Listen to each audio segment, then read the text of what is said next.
France in the late 18th century was a kingdom of profound contradictions. It was a time of great opulence and stark poverty, a period where the glittering facade of wealth masked the deep-seated issues that plagued the nation.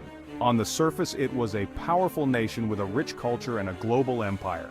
French art, literature, and philosophy were celebrated worldwide, and the nation's influence stretched across continents. Yet, beneath this veneer of grandeur, deep-seated problems festered. The glittering palaces and grand boulevards could not hide the crumbling infrastructure and the widespread poverty that afflicted the majority of the population. The French social structure, known as the estate system, was rigidly hierarchical and deeply unfair. This system divided society into three distinct classes, or estates, each with its own privileges and burdens. The first estate, composed of the clergy, enjoyed immense wealth and privilege exempt from most taxes. They owned vast tracts of land and wielded significant influence over both the people and the monarchy. The second estate, the nobility, held vast lands and dominated positions of power, further contributing to the inequality. They lived in luxury, often at the expense of the common people, and were largely insulated from the hardships faced by the rest of the population. At the bottom of this societal pyramid was the third estate, encompassing everyone from peasants to wealthy merchants.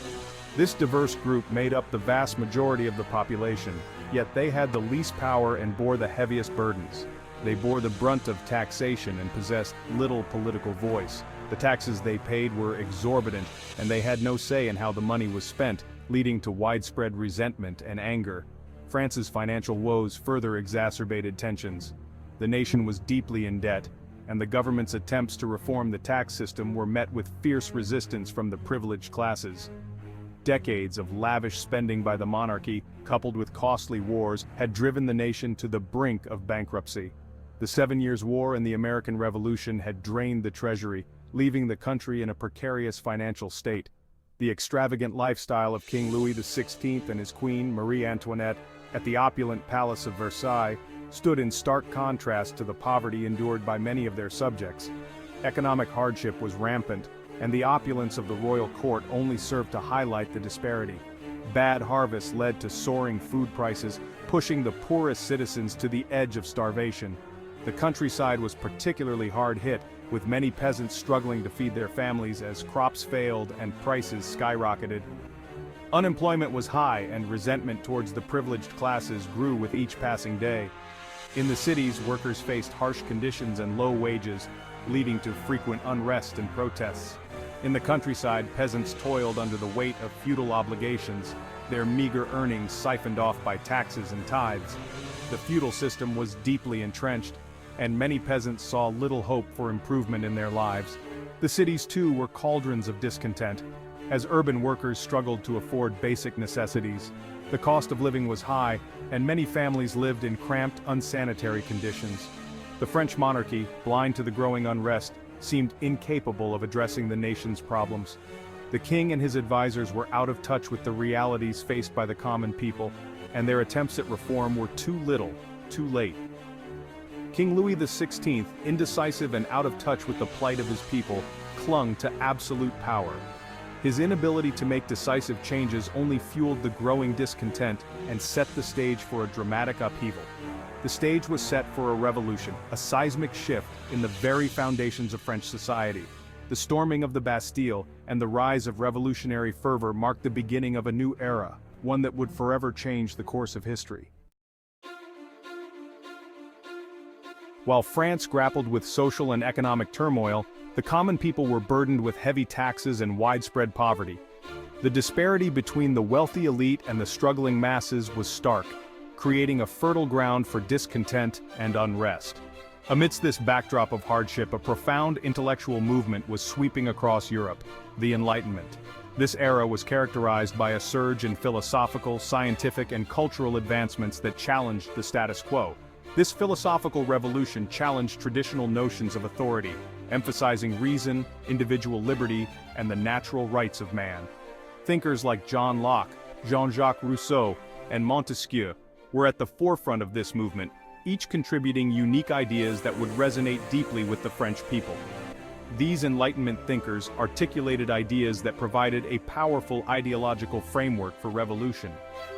In the bustling cafes of Paris and the quiet corners of French homes, Citizens eagerly read and discussed these revolutionary pamphlets, finding hope and inspiration in the words of these philosophers.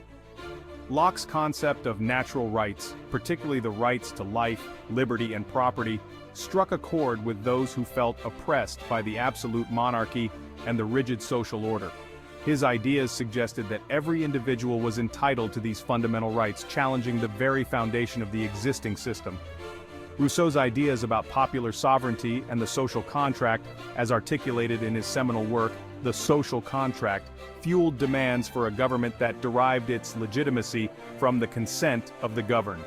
His vision of a society where the general will of the people was paramount resonated with those yearning for a more just and equitable system. Montesquieu's theories on the separation of powers, advocating for a system of checks and balances within government, resonated with those seeking to limit the power of the monarchy. His ideas proposed a government structure where power was divided among different branches, ensuring that no single entity could dominate and oppress the people. The Enlightenment's emphasis on reason and progress further fueled the desire for change. Intellectuals and ordinary citizens alike began to believe that through rational thought and collective effort, society could be reformed and improved. If society was governed by natural laws, then it followed that it could be improved through human intervention. This belief in the power of human agency to shape and better the world was a cornerstone of Enlightenment thought, inspiring many to take action. The French people, inspired by these revolutionary ideas, began to question the legitimacy of their government and the fairness of the existing social order. Public dissent grew, and early revolutionary gatherings became more frequent as citizens voiced their grievances and demanded change. The seeds of revolution, sown in the fertile ground of Enlightenment thought, were about to blossom into a powerful force for change. Revolutionary leaders, inspired by the ideas of Locke, Rousseau, and Montesquieu, began to organize and plan for a new future. French revolutionary symbols and banners were raised, signaling the dawn of a new era. As these new ideas took root, they set the stage for a dramatic transformation in French society. The Enlightenment had not only sparked intellectual debate but had also ignited a fervent desire for liberty, equality, and fraternity among the French people. The revolution was no longer a distant dream, it was becoming an imminent reality. As discontent with the monarchy escalated, the streets of France became a boiling pot of revolutionary fervor. The people, long oppressed and silenced, found their voices rising in unison against the tyranny that had ruled over them for centuries. Amidst this turmoil, three powerful words came to embody the aspirations of the French people: liberty, equality, fraternity. These words were not just slogans, they were a clarion call for a new social order, a beacon of hope that promised a future free from the chains of despotism. These words, soon to be enshrined as the motto of the French Republic, encapsulated the core values that fueled the revolution and inspired hope for a better future. They were etched into the very fabric of the nation, symbolizing the collective yearning for a society where every individual could thrive. Liberty represented a rejection of the absolutist rule of the monarchy and the oppressive social hierarchy. It was a cry for personal freedom, a demand to break free from the shackles of autocratic rule and to dismantle the structures that had long kept the common people in subjugation. It signified the freedom to speak, write, and assemble without fear of censorship or persecution. The printing presses churned out pamphlets and newspapers, spreading revolutionary ideas far and wide, igniting the flames of rebellion in the hearts of the populace. For the French people, long denied basic civil liberties, liberty meant the right to participate in their own governance, and to live free from arbitrary arrest and imprisonment. It was the promise of a society where justice prevailed and every voice could be heard. Equality, a cornerstone of the revolutionary ideal, challenged the fundamental inequalities embedded in the French social structure. It was a radical notion that sought to upend the entrenched privileges of the aristocracy and the clergy, advocating for a society where merit, not birthright, determined one's place. It proclaimed the inherent worth and dignity of every individual, regardless of birth or social standing. The revolutionaries envisioned a world where the barriers of class and status were dismantled, and every person was afforded the same opportunities to succeed.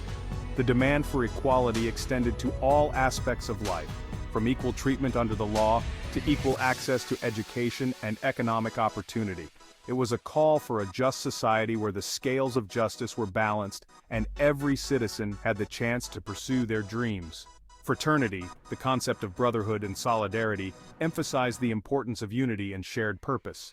It was a reminder that the revolution was not just about individual freedoms, but about building a community where everyone looked out for one another.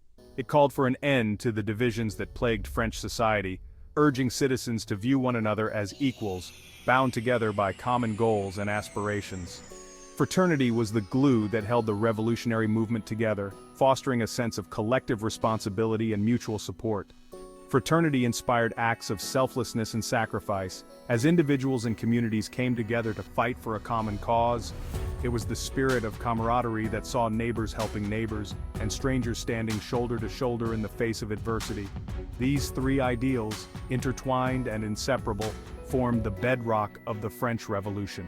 They were the guiding principles that shaped the course of the revolution, driving the people to strive for a society that was fair, free, and united. They galvanized the nation, uniting people from all walks of life in a shared struggle for a more just and equitable society. The revolution was a testament to the power of these ideals, showing that when people come together with a common purpose, they can achieve extraordinary things. The cry for liberty, equality, and fraternity echoed through the streets of Paris and beyond, signaling the dawn of a new era in France. It was a rallying cry that resonated not just within the borders of France but across the world, inspiring other nations to pursue their own paths to freedom and justice.